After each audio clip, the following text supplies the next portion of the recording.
Shalom, shalom, shalom, bana na nzambe, esika nyonso bozolanda mama tolo na se ekolo Yesu apambola bino. Ici, n'oublions pas, nous sommes à www.tolonase.tv. Nous, ici à Tolonase, nous rachetons les temps bien-aimés car les jours sont mauvais. Ceux qui vraiment dans l'équipe,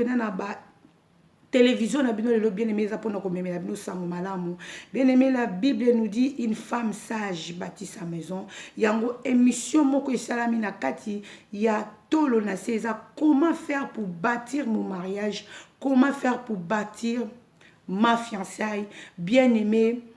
totelema ba mama to simba na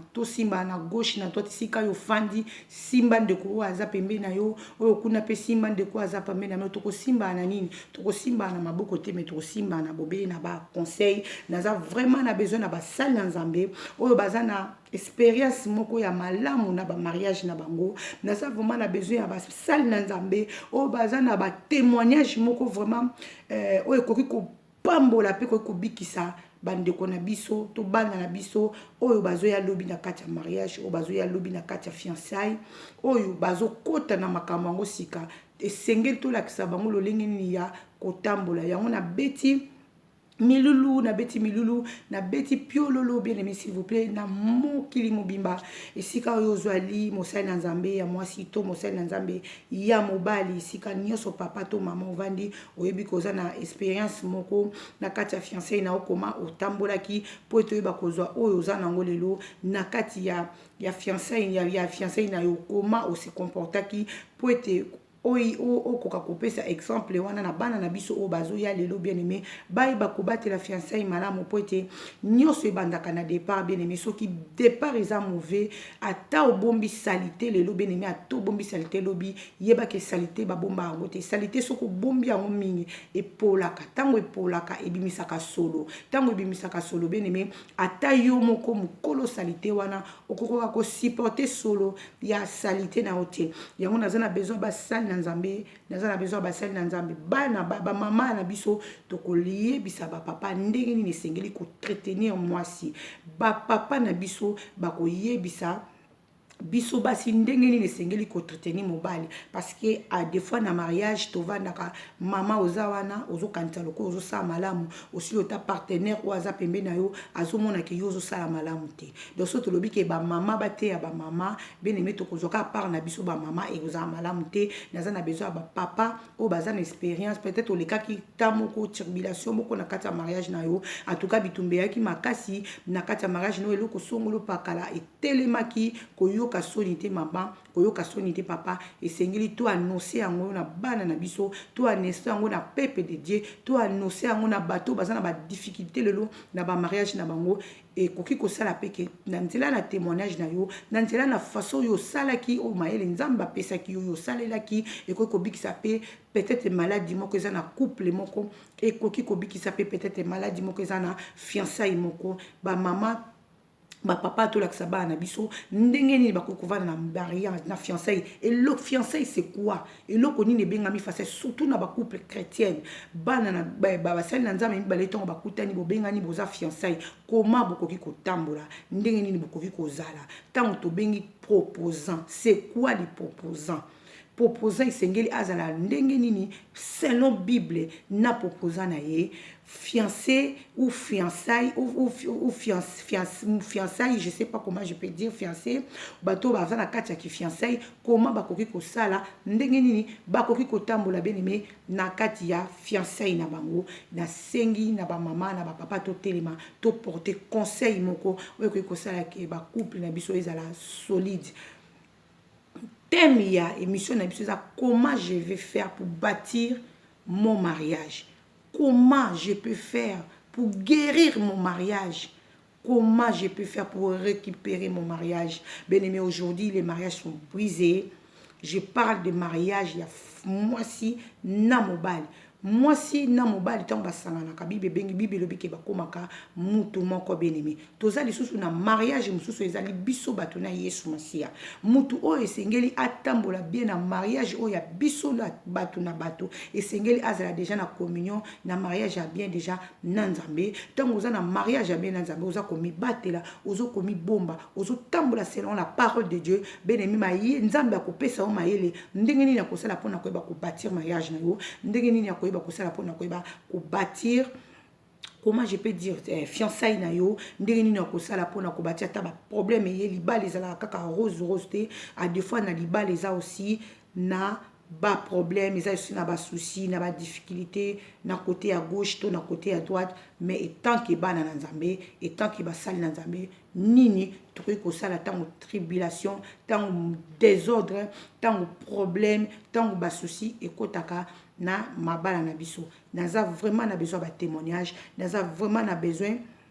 ya ba vie ya vie ya mutu. On va témoigner les vies, la vie mutu oyo mutu a expérimenté na vie na ye oyo mutu a sali na vie na ye oyo mutu a passé bituma nini oyo bundaki na libala na bien-aimé façon nini oyo salelaki lakisa pe baninga mosusu bien-aimé po toyeba ko bikisa to ko sauver to kotombola susu ba mariage na biso ezwa lisusu sens ba papa bakoleka pona ba mama bakoleka po na ba papa to pesa na moi coup de main to pesa na moi façon ya kozala façon eloko nini oyo papa alingaka mingi mama salaka eloko nini ba mama balingaka te eloko nini ba papa balingaka te eloko ba papa balingaka te ezaka ba papa nde bakozala pena na source ya ko comprendre eloko nini oyo ba papa balingaka te eloko ba mama balingaka te ezaka ba mama nde bakozala na source ya ko comprendre eloko nini ba papa balingaka te tozongi na face ya malamu eloko nini ba mama balingaka ba papa basalela bango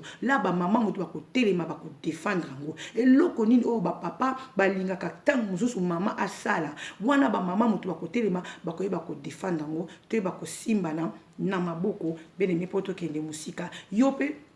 oyo okolanda biso bien-aimé zala vraiment attentive zwa conseil oyo kutana pa ina basala Nzambe de part ou d'autre oyo bakoya nango zwa ya malamu appliquer yango na libala na yo okomona résultat peut-être na yibite libala no na tango bien-aimé zoningana peut-être ba problème ekoti aussi olembi peut-être aussi okoti si papier kumba da demande kuna na yebite na tribunal osozela bakatelo divorce bien-aimé na yebso ke divorce eza malamu te conséquence ya divorce bien-aimé ezongelaka biso ezongelaka kaka bana na biso papa okoki kozwa na yo partenaire moko ya bien maman moko ya bien akoki kotretenir yo bien mama okoki kozwa partenaire moko ya bien papa moko ya bien akoki mpe kotretenir yo bien ebongo bana mwana bongi na papa na ye mwana bongi na mama na ye l'erreur on avait fait avant c'est avant maintenant avec Jésus-Christ nous ferons des espoirs nous ferons des espoirs nous sommes les rachetés de Dieu nous sommes les messagers de l'alliance le messager de l'alliance la voix qui crie dans les déserts répentons-nous car les jours sont mauvais. Tout ça vraiment on a besoin d'expérience nyonso même yo échoué qui na mariage ya liboso bien aimé ba ki ko échoué esengeli o réparer bien aimé na oyo yo koyeba kozwa sima okoyeba kobongisa oyo koyeba koya liboso na yo bien aimé tout ça on a besoin ya témoignage nyonso tout ndeti papa na biso papa Emmanuel alobi ke libala na ye ya liboso eyebaki kobeba po na nini parce que mwasi na ye na ndako abandaki kozala na vérité te mwasi na ye abandaki kotambola na makambo ya kashi makambo abandaki kosala mobali abandaki koyeba te lokola mpe mobali azalaki mpe na vie nanu ya désordre vie ya libanda kozwa mpe basi mosusu kokosa mpe mwasi na ye donc bango mibale babandaki kovivre na vie moko ya kokosa avant que papa na biso ayamba Yesu Masia tango papa na biso yamba Yesu Masia comme aza mwinda akoti na bomo ya papa na biso Emmanuel afongoli mwinda na ye na kati ya bomo ya papa na biso mwinde peli na bomo ya papa Emmanuel ayeko sala différence ya malamu na ya mabe akomi ko éviter mabe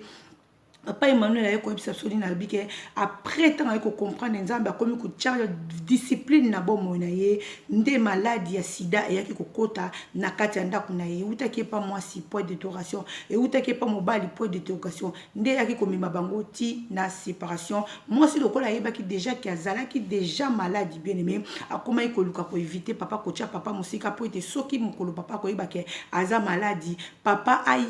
aye bate ki maladie wana ye asi azwa yango avant yango famezo senga biso to simba na beneme to mema penda quelque chose bango ezala kita musu malade ya sida yo ekoza ta musu comportement ekoza ta musu mal bouche on sait jamais so totali bien beneme musu alobi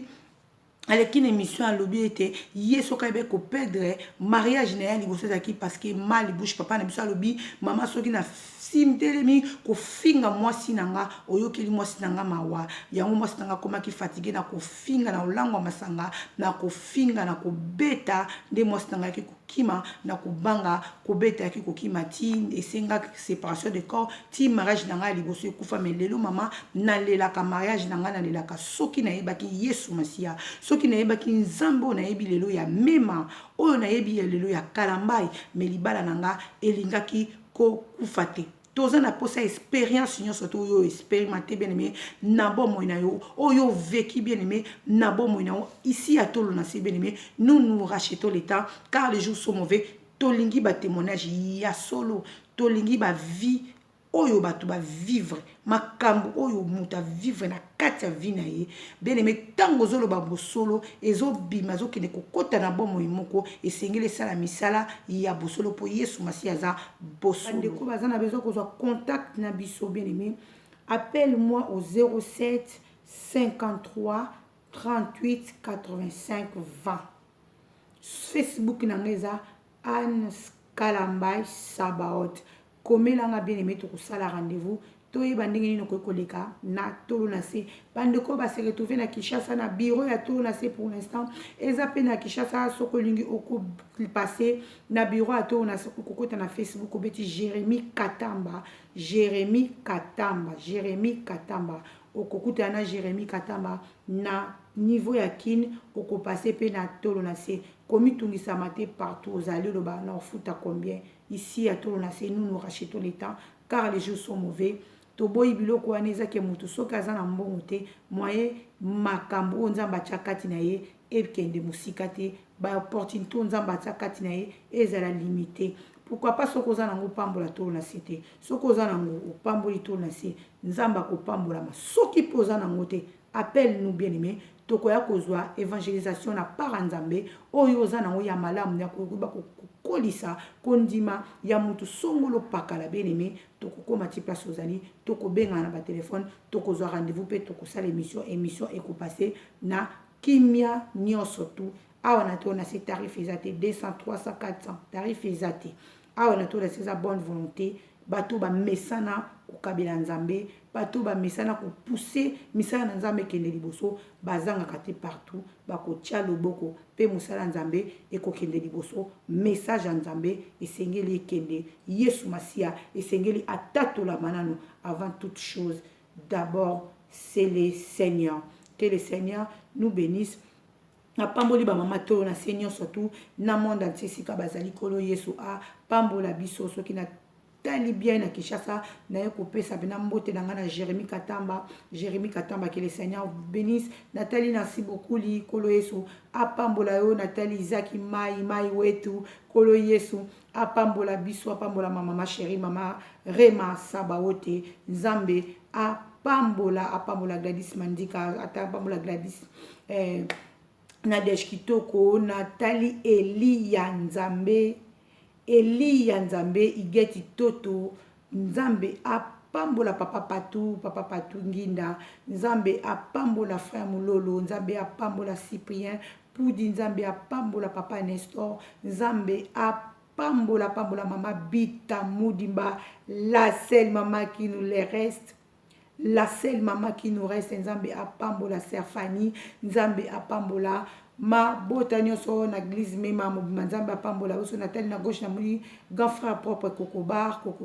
que le Seigneur te bénisse Nathalie Jolie Mayala, Nathalie Feli Mayala, famille Mayala Mubimba, Nzambe apambola Dribo Mayala, Nzambe pourquoi pas apambola basali Nzambe nyo surtout PPDD nyo surtout yebaka ko pousser tolo na se PPDD on nous a ko s'abonner na tolo na se PPDD o eza ko partager message ya tolo na se Nzambe ya lola apambola bino. Que le Seigneur nous bénisse. Eli Yanzambe, Eli Yanzambe, na caméra, na montage, Eli Yanzambe. Que le Seigneur vous bénisse. Merci, bisous.